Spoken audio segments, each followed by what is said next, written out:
In January this year, Iran's formidable Major General Qasem Soleimani was assassinated in a targeted US drone strike in Baghdad.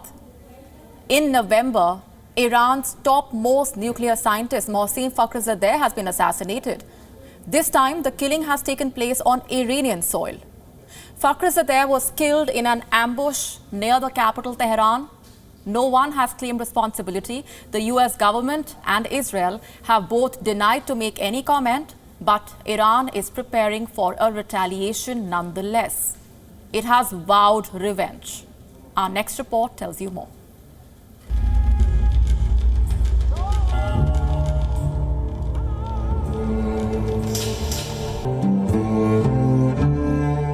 Iran is in a state of grief. Iranians are mourning the death of their top nuclear scientist. Allahu Akbar! Allahu Akbar! Mohsen Fakhrizadeh, a member of the Islamic Revolutionary Guard Corps, Fakhrizadeh was a leading figure in Iran's nuclear program. He was instrumental in drawing up plans for Iran's first uranium enrichment plant. But he balanced his high status with a low public profile. For many Iranians mourning his death, Fakhrizadeh was just a university professor. He has now been declared a martyr. A state funeral was held in Tehran, and it was attended by Iranians from all walks of life.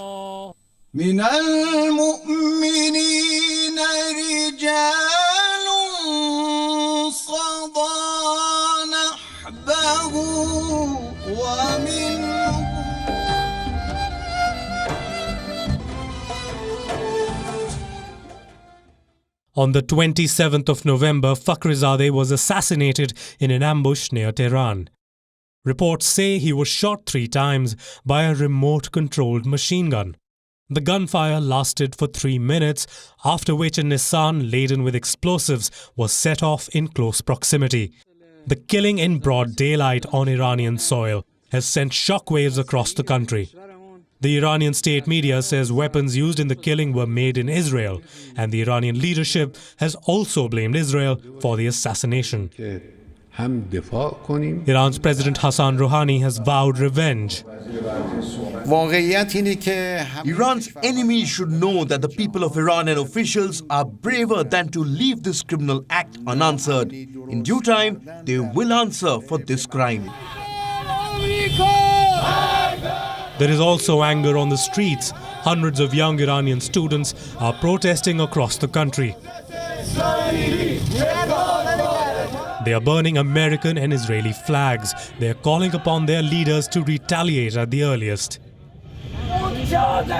The government, the parliament, and the Supreme National Security Council must suspend the additional protocol, and all IAEA inspectors who are in fact Zionist inspectors and must be expelled. There has been no word on the killing from Israel, but a 2018 presentation by the Israeli Prime Minister Benjamin Netanyahu has resurfaced. And it is adding fuel to the allegations that Fakhrizadeh had been on Israel's target list for a long time. This is how Dr. Mohsen Fakhrizadeh, head of Project Ahmad, put it. Remember that name, Fakhrizadeh.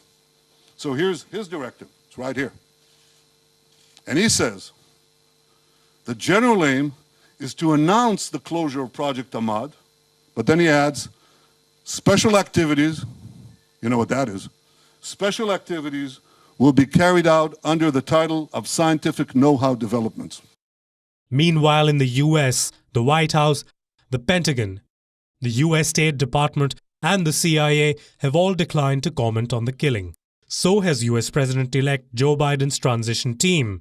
The killing could escalate tensions between Iran and the United States in the final weeks of Donald Trump's presidency. I think Iran is in a situation whereby assumes any reaction or response to this assassination inevitable.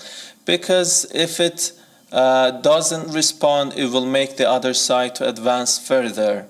And that will encourage them to do further assassinations or actions against Iran.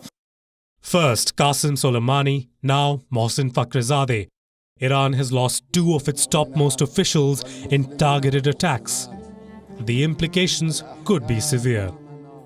West Asia is bracing itself for some turbulent times. Bureau Report, WION, World is One. Thank you for watching Gravitas on WION's YouTube channel. If you want to stay up to date with what's happening around the world, then subscribe to our channel and don't forget to like and share. Thank you very much for watching WION, World is One.